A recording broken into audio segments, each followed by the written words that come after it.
Welcome to my daily review. You're looking at a comparison chart of the Nasdaq and the MDY, which is the S&P Midcap 400, the Russell 2000 IWM, the Dow Jones Industrial Average, and the S&P 500 Index. And you can see the Nasdaq is up 9% in 2023, year to date. Okay, so 9%, that's a pretty good year. I'm going to go over that a little bit more in detail, but these other indexes are just kind of flat. Dow Jones is floundering, it's down 3%, but flat is good. They're not going lower, right? And the Nasdaq is excelling. We had a bifurcated market in 2022 where the value stocks dominated the growth stocks, and the oil and gas area was the place to be. And now it's kind of flipped, where the mega cap tech stocks are dominating and growth is in vogue, and the rest of the stocks are just kind of floundering around. So I think the only place to go is technology. And it might sound counterintuitive because, you're hearing about higher interest rates, which hurt the growth stocks, and, all the companies are laying people off. But I just follow the stocks. I'm agnostic, bull or bear, and I'm just kind of telling you what I'm seeing here, and that this is a sideways market. Like I said, it stopped going lower. The Nasdaq stopped going lower here at from November 21st, 2021 till October 13th, which is this date. October 13th, 2022, it made a bottom here, and it's just kind of retested the bottom here, and it's really having trouble with its 200 simple moving average. Today, it recaptured the 200 simple moving average, and I'm going to zoom in here because you could see all of the 10, the 21, the 50, and the 200 are all within 1% of each other. And you can see the 50 is about ready to trade through the 200. 50 is going up about 20 points a day, and the 200 is just kind of flat. It's more of a longer term trend, and it's flattening out. So it's neither bearish nor bullish. It's just kind of sideways. It's just that the bank stocks are ones that will avoid, obviously. And I'm a little more bullish now that the index has recaptured the 200, and the 50 will be going through the 200 sometime this week. So in 2001, the Nasdaq had like an 18-month bear market. And in the middle of that bear market, we had the worst tragedy on U.S. soil in 9/11, and it caused another year and a half bear market. So it was really a 3-year bear market. We're 18 months into this bear market, and unless we have a black swan event, and gosh, knock on wood, like I said, this thing's just trading sideways. It's hard for me, with all this bad news.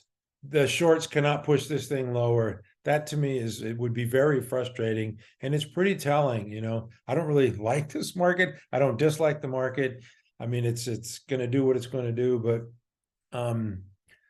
if you can't go lower, then it's got to go sideways or higher. Anyway, I'm going to take a look at some of the stocks that are moving the market. Obviously, when you see the Nasdaq up, Apple is one that's driving it higher. It came down to its 200 simple moving average, and now it's recaptured all of its moving averages. So Apple looks pretty decent here. Microsoft, also another one that drives the index, is part of all the indexes here, and it's recaptured it as well, all of its moving averages as well.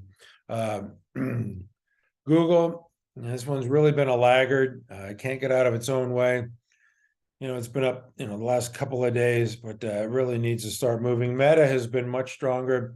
It's actually forming a base here, which looks pretty good, and might appear on a watch list here pretty soon, as it forms a stage 1 base there. So it probably needs a little more time, but that looks pretty good. I also wanted to mention AMD. AMD, it's behind NVIDIA, obviously. But if you just look at the weekly, it's corrected for a long time now. It's forming this stage 1 base here, a little flat base pattern, and I kind of like this. I like it actually more than NVIDIA. It hasn't outperformed NVIDIA, but to buy right now, I prefer AMD, and that's not a recommendation. That's just what I'm looking at. Also, you got to look at Tesla. Tesla's another one that, was a big driver, big mega cap tech stock, had a nice day today, up 5%. But well below the 200, we know not a lot of good things happen below the 200, but I'm still going to keep my eye on this one because I think their CEO is dynamic, and I wouldn't count them out. Anyway, you got to look at the bank stocks. All eyes are on the bank stocks after the debacle at some of these banks there that were playing fast and loose and got caught with their hand in a cookie jar. And I'm thinking that this situation is going to be not resolved, but it's, the market's going to figure it out fairly quickly here as the government acted fast. And you can see Schwab, the CEO, said they bought a boatload of shares today, and it boosted the stock up 9%. I'm just going to go to the ones that are ripping here. This one's up 33%. That's obviously a nice day, a nice balance with volume. I have no interest in any of these stocks. I'm just posting them because everybody's talking about them, and it's I guess the thing to talk about. Anyway, it bounced nicely. Nice RS rating of 1 there. That's First Republic, which, I'm going to go to Wells Fargo. This is the bank I use. This is probably the most regulated bank ever because of all their corruption and shenanigans over the years. I doubt if they can get away with much. But anyway, nice bounce today, up 4.5%.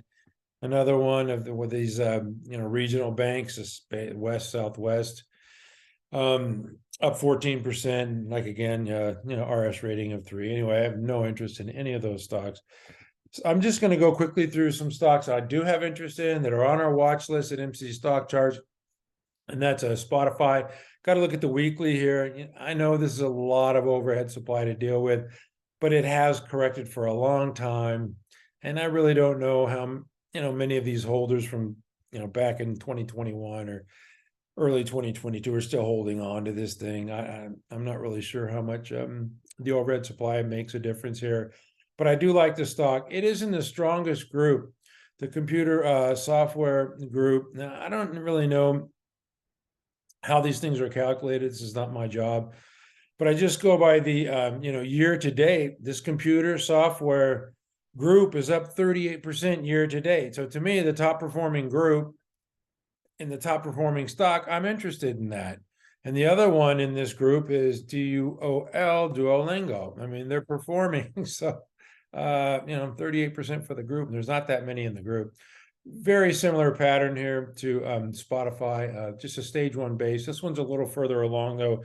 It already broke out and is extended here 5% above its 10 EMA, but definitely strong stocks in a strong group. The other one that I like is a drug stock, NVO, Ozempic. Watching the Academy Awards, the Ozempic Olympics, they're not going to have anybody to play the heavyset people anymore. Everybody's so thin using this drug here. Anyway, this is just a nice flat base pattern here. I really like this stock at this level. I know some people think it's overvalued, but whatever. If you just look at the longer term, I mean, it just depends on your time frame, right?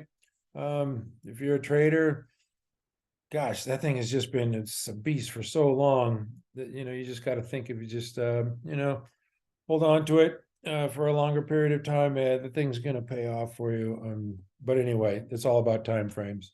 And this is LNTH, medical product stock, obviously has the triple digit sales and earnings growth. It was a beast in 2022. Formed this base here recently, this cup with handle. That's the weekly, and the daily, it looks a little different here. Didn't have much volume today, a little bit of a dead cat bounce, but I'm still watching that one closely. It held up pretty well with the bank panic last week. Palo Alto Networks, another one, leader in cybersecurity stocks, no doubt about it.